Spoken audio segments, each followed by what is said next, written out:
Jarvis scoots into the Flyer zone. On the backhand, Eriksson makes the save. Blake to the rebound. Blake turns. He'll dip beneath the goal line. Cut out in front. Loose point to Blue Paint. They'll score! Sebastian Aho picks up the loose change and rams it home. It's 1-0 Carolina. Turning into offense, breaking in. Kochetkov on Paling. Denies him with the glove. Rebound still there out in front. Kochetkov the end. He got the toe across. Oh my gosh, that's save of the year caliber. Fastest back inches. They'll score! Taylor Hall draws the power play and finishes it. It took 9 seconds, and the Canes up 3-0. What a start to the second period. The Canes are cooking with oil, gas, and gravy. And I guess after a 5-0 win and a Pyotr Kochetkov shutout, there is no better way to start this Canes Corner podcast than with Trip Tracy telling us that the Hurricanes are cooking with oil, gas, and gravy. And they are. 7 games in a row the Hurricanes have won. And they're starting to look more and more Hurricanes-y as this winning streak goes on. Each game seems to be getting more and more of their identity tonight. Maybe there were some too many chances in the first period. Could have gone the other way. That could have been a totally different game. But Kochetkov bailed them out when they needed to be bailed out. They got 2 goals in the first period. They score a power play. What?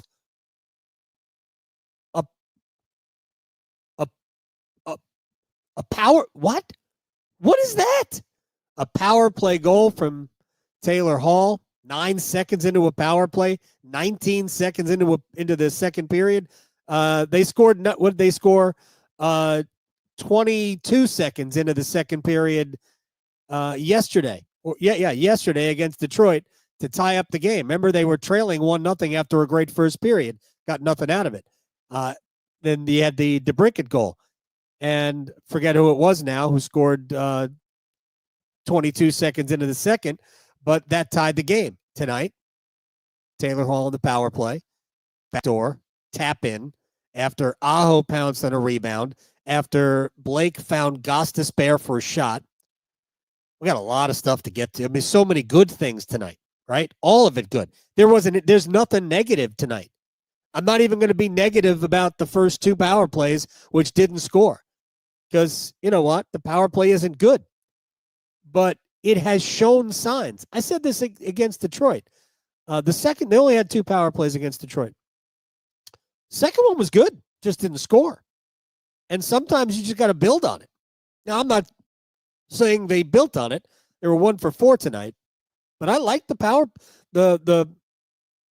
They established some zone time. They're starting to shoot the puck again. And that's what happened. Look at the power play goal they scored. It's one great pass from Jackson Blake to Shane Gostisbehere. And then it's shot, rebound, goal. Boom. It ain't that complicated. Sometimes, and I've been saying this for a little while now, don't worry about passing. Just shoot it and get it. Shoot it, crash the net, and go get it. They have been around the net the last couple of games, too. Awfully good. A lot of good stuff to talk about. And we're going to hit on the goaltender in a little bit.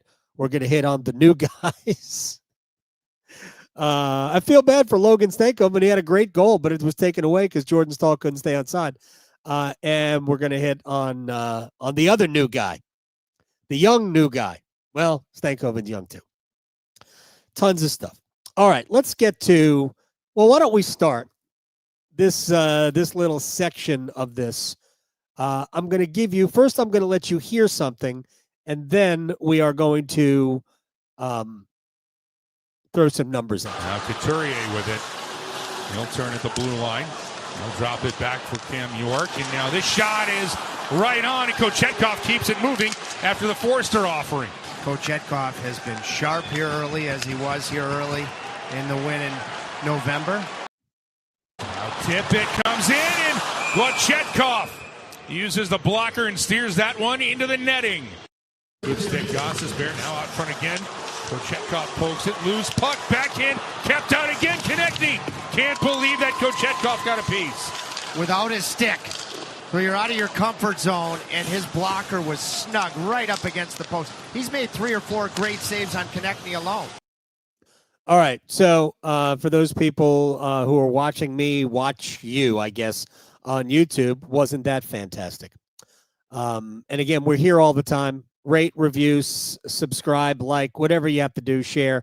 I don't really know what the rules are, but give us a 6-star review. There you go.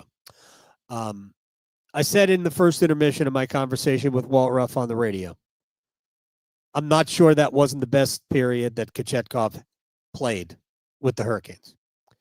And it's not just some big saves. And you heard the double save, the one Ryan Poehling with the breakaway, and then Bobby Brink. That should have been a goal. How that wasn't a goal, don't know. He just extended his leg, like his leg grew 4 inches, and got the skate blade to it and kept it out of the net. But to me, Kochetkov, one of his weaknesses has been reading plays at times, also tracking the puck at times, where sometimes it looks like he has no idea where it is. My friend Alec Campbell, shouts to the guy who did this before not the podcast, but pre and post and intermissions, when he used to say about Scott Darling that he looks like somebody looking for his glasses in the dark, like just reaching around. Like Kochetkov kind of felt that way to me a lot. But I thought today you could tell how locked in he was at all times. And I said to Trip before the game that this is a game against the Philadelphia team that isn't necessarily it's not that they're not playing for anything. They're under 500. They're not going to the playoffs. They know it. They sold off good pieces, Scott Lawton. This would be a game where Kochetkov's focus would lapse. The opposite happened tonight. I was absolutely worried that after playing 4 really good games in a row, that this would be a night against a good team. Philly can score. Not on the power play. They're no good on the power play either. But I thought this was a dangerous spot for Kochetkov. And he absolutely shined. So here's some numbers about Pyotr. And we've been watching all year. We know a lot of tough goals. A lot of soft goals have been allowed by Kochetkov. And a lot of, even in great performances, he's allowed poor goals. Let's go to the game in Tampa where Carolina lost to the Lightning in Tampa. 2-2 game. Great game. And he played great. You could argue he was better than Andrei Vasilevsky in that game. Go back and watch the condensed game if you want. And then the goal that Braden Point scored is just one that good goalies, really good goalies, don't allow, especially at the time of the game. We had I think less than a minute to play, or roughly a minute, maybe a little bit more. But it was a late. It's a game winner. It's a game ender. But here in his last 5 games, Kochetkov, 5-0-0, 948 save percentage, 6 goals allowed. You're talking about coming down the stretch, trying to solidify, not your playoff spot. The Hurricanes are always going to make the playoffs, but trying to solidify your playoff position. And knowing as well that you are in a goaltending battle. I'm sure Kochetkov wants to play in the playoffs.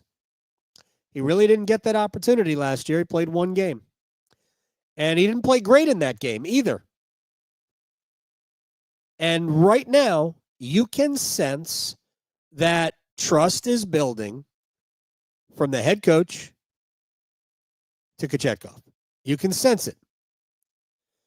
I thought it was interesting to me, the first game after the Four Nations face-off, I thought the goaltending choice was telling. Now, Rod Brindamore said there was a reason for it, and it was more tactical than anything else. Maybe so. But if you are intending to go with a certain goaltender. You've had 2 weeks off. I thought that the first game back was an indication when he went to Kochetkov. It would have been so easy to say, Freddie is the guy. You're up. You're up, Freddie. Your turn. Because it was also his turn. So, but Kochetkov was so good tonight. 5-0 went 5 straight wins, 948 save percentage. Now, if he can keep this up until June, all right, man, we're gonna have a blast. And but by the way, I don't think you're going to see Kochetkov play every game in the playoffs if, in fact, he is the number one. I think we'll see closer to a rotation, but it won't be a full rotation. I think it'll be more like 2 on, 1 off, 2 on, 1 off, which probably is better because I think you want to rely on one guy for the most part. But, man, what a performance tonight. What an absolute performance. That save on Brink, the save on Konechny late without a stick, a couple of breakaway saves. The Paley one was the second one. Trying to think who the first one. An Owen Tippett save was absolutely dynamite. Really, really good. Solid performance from Pyotr Kochetkov. All right, and by the way, that last save on Travis Konechny led to Scott Morrow's goal. And we're going to talk about Morrow in a minute. So I think we should spend at least a couple of seconds on the new. There's a chance and he scores! My goodness! Mr. 2 goals, Mark Jankowski gets in, gets a step, and gets the Canes a 4-0 lead. What a shot. And he's got his 4th as a Hurricane. He's got 4 goals as a Hurricane. Mikko Rantanen has 4 goals with 2 teams not named the Colorado Avalanche. He had 2 with Carolina. He's got 2 with Dallas. Mark Jankowski has scored 4 goals. What has Jankowski played here? 5 games? I'm trying to think. 5 games? 4 games? It ain't a lot. He's got 4 goals. 2 2-goal games since being acquired from Nashville for a 5th-round pick. Some people just fit the system. Some people just are comfortable in their surroundings. Jankowski, look, nobody expects Jankowski to come here and score 12 goals between now and the end of the season, or by the time he was acquired at the end of the season. Wasn't why he was acquired. Big body, good skater, plays center, right? They needed another center anyway. Would have preferred a righty, but, I mean, he's another center. The trade of Jack Drury really meant that they needed another center. I don't think they want to use Roslovic really as a center. They don't mind him taking some faceoffs, but playing the position, not ideal. Jankowski can kill penalties, gives you another option there. But again, the size. And he's just been great, and he fits. He plays the way this team wants to play. So the new guys, and I thought Logan Stankoven was really good tonight. And the goal was great. That was chalked off because Jordan Staal was offside, went to VAR, and they found that Staal was just in an offside position. So they wipe out the goal. That would have made it 4-0 before Jankowski made it 4-0, or maybe would have made it 5-0. No, that would have made it 4-0 before Stankowski made it. Stankowski just made him an old professional golfer before Jankowski made it 4-0. But Stankoven also, if you watch the game, man, just part of the forecheck, part of all of it. It was so good. These guys fit. And we've said from the very beginning of the season that Eric Robinson fits what this team is about. Tony DeAngelo texted me about Robinson. I guess Tony follows me on Twitter. I love Tony. I don't follow Tony on Twitter. I do. I really, really like DeAngelo. I know there are a lot of you that don't. I do. Tony and I have connected on, as just 2 guys who love sports and talk about stuff like that. And Tony's really a good dude. But he saw a tweet of mine about Robinson, and he texted me, and he said, he's perfect for the Hurricanes. He told the Hurricanes about Robinson. Tony trained him in the offseason. They live near each other. They're good friends. Robinson is another guy who fits what the Hurricanes do. The 2 assists are just ridiculous. One arm pass from the deep right corner in front to Jankowski for the goal that made it 2-0 in the first period. And then you have to go back and watch it. The back of his stick, the heel of his stick, right, going between the legs of the defender, chipping it up to Jankowski for an elite finish. I mean, just crazy. But watch him on the forecheck. That fourth line with Jankowski and Tyson Jost was just amazing tonight. Absolutely amazing tonight. So another guy fits what Carolina does. Quick stop as I say hello. Lancaster, Pennsylvania, Rocky Mount, North Carolina, Atlanta, Phoenix. It's early in Phoenix, just after it's 20-8 in Phoenix, right? 20-8. Bluefield, West Virginia. You're a regular. Fort Worth, Texas. Adelaide Hills, Australia. My man Mikhailov. All right. Gunpowder Cove, Lake Hickory. Enjoying an Appalachian longleaf IPA. Sounds delicious. Bill and Dunn checking in. So shouts to everybody. Real quick, I just want to check a Duke score. It looks like the Blue Devils are going to win the ACC championship without Cooper Flagg. They don't need him.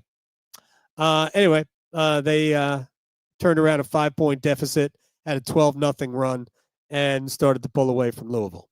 Some people like that. Some people don't. I like it because I like great basketball, and that's what Duke's playing. Just a quick little, step aside from hockey for a sec. All right, now back to some other things I wanted to talk about. In this stretch, the Carolina has now won 7 in a row. 24 goals for, 9 goals against. They have gotten back to playing that style. The shot suppression, we have the puck, so you don't. Sometimes it doesn't generate a lot of offense. And it frustrates all of us, right? Especially when the power play is also stinking. And there are games like the game against Detroit yesterday where you dominate the first period and you trail 1-0. How did that happen? By the way, in this 7-game run, actually it's probably more than that because the Hurricanes have been getting really good goaltending since before the winning streak. I thought last night was if I was ranking 1 through 7 in this 7-game winning streak, the goaltending performances last night would have ranked last. I thought Anderson at times was really good, but I thought could have done better on both goals. I don't know if he stops both, but I thought could have done better on both goals. And remember the DeBrincat goal that was erroneously called a goal that hit the post and never went in. He might have been crossbar and never went in. It beat him in the same way that the first goal beat him. So I didn't love Anderson last night. He wasn't bad, but he wasn't to the level that he had been the last few games, and he wasn't to the level that Kochetkov has been in the last 5. Remember the things we talked about before, we get into this winning streak. There are things that Carolina might not be fundamentally able to solve between before the trade deadline and the end of the season. And which is why in my opinion, they are a second-tier Stanley Cup contender. I'm not going to change that based on 7 games. But over these 7 games, and even a little bit before, because it did start before, even while they were losing, Carolina's defense, not that Toronto game. That Toronto game was gross. Carolina's defense has gotten back to being really sound. Gostisbehere playing really well. Sean Walker's playing great hockey. I think we're seeing the best stretch of Jalen Chatfield's season right now. And Brent Burns has stopped turning the puck over. Knock on wood. That hurt. Ouch. That was too hard. If this keeps up, maybe Carolina's defense is okay. I still have doubts. I still have worries and questions. But, man, again, when Burns isn't turning the puck over, and I get it, those are bad plays, he's been good. And this has been a very good stretch again for Brent Burns, not giving the puck away. The mistake against Detroit last night was really Jordan Martinook's mistake. I thought that was the right play for Burns to make. Martinook just has to handle the puck. He had time. He had room. He wasn't under. I mean, there was a defender behind him, but he's more than capable of handling that pass and getting it out of the zone. That's not what happened, obviously, and it led to a goal. Anyway, and it leads us to the next little bit. Waving to Morrow. Morrow on the back door. It was wide open. Martinook and just missed it. And then the stuff chance is sealed off by Ersson. What a look from the UMass product there, Scott Morrow, for almost his third assist of this second recall. Yep, and he got the goal a little bit later on. So Scott Morrow played very well tonight. And he played very well against Detroit. And he played very well the previous game against Tampa, although it was basically just a cameo. Dmitry Orlov has missed a couple of games here. That's why Scott Morrow is up and playing. And because Orlov has certainly gone through some very rough patches of play this year. I said a few weeks ago that I would be all about seeing if Scott Morrow could legitimately play. Now, who do you trust in a playoff game? Who does the head coach trust in a playoff game? Is it going to be Dmitry Orlov, who's won a Stanley Cup, played incredibly well for Carolina in the playoffs last year, played incredibly well for Carolina in the last 40 games last year, and really played well for the first 30 games or so this year? Who's Rod Brindamore going to trust in a playoff game? Orlov or a rookie? The answer is probably not one you want to hear, because I think it's going to be Orlov. However, the more Morrow plays, the more he has the opportunity to build that trust with the head coach. And Scott is really, really improved. He still makes some mistakes. He is definitely offensively oriented. But boy, man, he is giving Carolina options on the blue line that we didn't think they had. Now, I will say I am almost positive that when we get to the playoffs, Orlov is back in and Morrow is an extra. That's the way I think it's going to go. And unless Orlov stinks, I think that is the only vulnerable spot in the lineup, is Orlov's.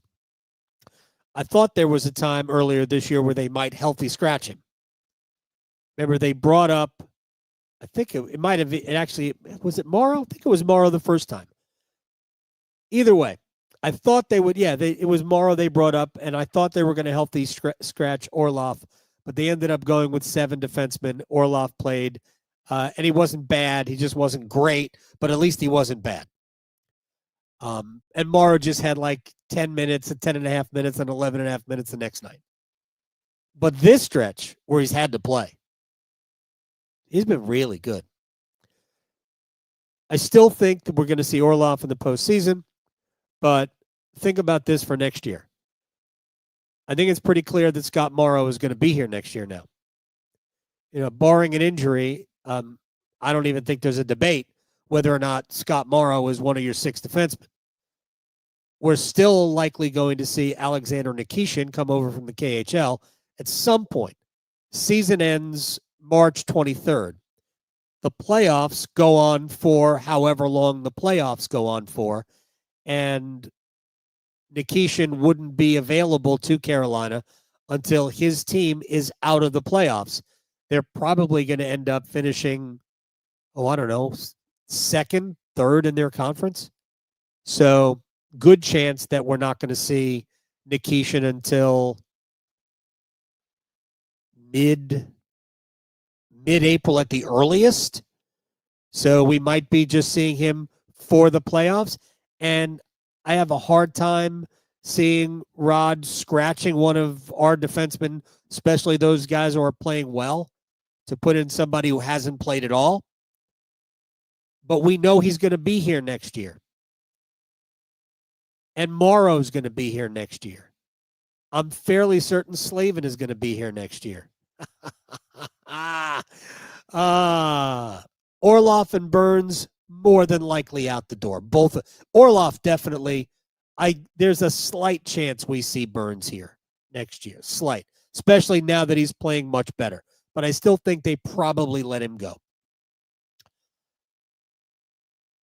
You've got Walker and Gostisbehere signed to contracts. Chatfield signed to a contract. That's 6 right there.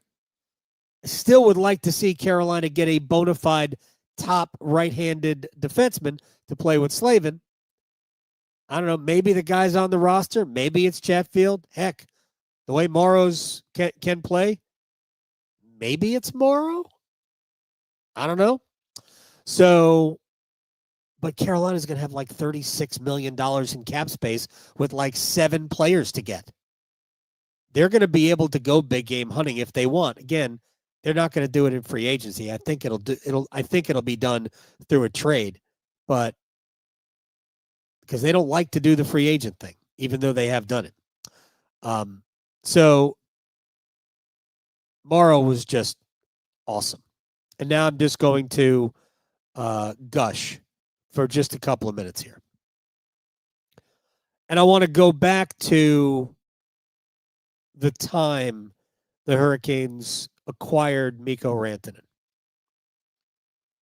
And Rantanen got here, and he was playing with Aho and Blake. And while they weren't scoring, there were chances created, a lot of them. They just weren't finishing. And so many people were like, get Jackson Blake off this line, get him off these, drop him to the 4th line. And I understand. You've got Mikko Rantanen. Everybody was bending over backwards trying to appeal to the pretty girl. And Blake was actually the one playing really well with Rantanen. And I thought Rantanen was playing well for the most part his first several games with Carolina. Really until 4 Nations. But he was playing well with Jackson Blake. Like, I guess nobody really wanted to criticize Aho. I love Sebastian Aho. I love everything about him. But if you deserve criticism, you deserve criticism. And I didn't think he was playing well. And I thought he was trying too hard. I thought Aho was at the front of the line of players trying to make Mikko so happy that he would want to stay forever. And apparently that was never going to happen. I'm not going to get into that issue. But I thought the problems without, that were causing the no goals was in large part due to Aho not playing well for that stretch. Jackson Blake is a play-making Jesse. Shouts to you, Steve Logan. I'm telling you, man. Every single time he is on the ice, every time, he is making something happen. He does make his share of mistakes. Not a ton, but he definitely makes some mistakes. He will give the puck away. He will get knocked off a puck. I mean, he's going to have to get stronger. Dude is what, 22? 23? Hobie Baker Award runner-up to Macklin Celebrini last year. The dude makes plays, man. and he was awesome again tonight. He has been so good all year long. It is amazing he has gone 18 games without a goal. Maybe he's saving them for late April. I don't know. But that dude is going to get on a goal-scoring bench because he can score. He's got incredible hands, incredible ability to control the puck. He is a joy to watch. Stankoven, Blake. I mean, Aho's still young. Jarvis. We've gone an entire podcast haven't mentioned Jarvis or Slavin tonight. I think I did mention Slavin before when we were looking for a right D to play with him. My gosh. There wasn't anybody that didn't play well tonight. Everybody. That game was tremendous. Washington won, Canes won, Devils lost, Rangers won, Blue Jackets lost, Montreal won. Ottawa won. Florida lost, Toronto lost, Tampa won. Last 4.5 weeks are going to be a blast. Canes are going to finish second. Who's going to finish third? Are you ready for a Carolina, New York Rangers opening round of the playoffs? Oh, boy. Get your popcorn ready. All right. You know what I didn't do at the very beginning of this? My gosh, what is wrong with me? I just sat down with Sammy Hanna. Aluminum Company of North Carolina. If it is for the exterior of your home, you can find it at the Aluminum Company of North Carolina on Hamlin Road in Durham. No place like it. Sammy Hanna and his crew do a great job. You should check them out for all of your exterior home improvement needs. The Aluminum Company of North Carolina. Yep. We're about to do work with them. I hope you will. If you need windows or siding or roofing or doors, they do great doors. Railings, awnings, something called what was it? A something breeze. Summer breeze makes me feel fine. No, I'm sorry for singing. All right, we got to go. We'll talk to you after the game against San Jose. I don't know about that. 10:30 start. We'll see. Anyway, have a good night, everybody. It's been fun. Thank you very much for allowing me the night off yesterday, and I'll see you Thursday night. Good night.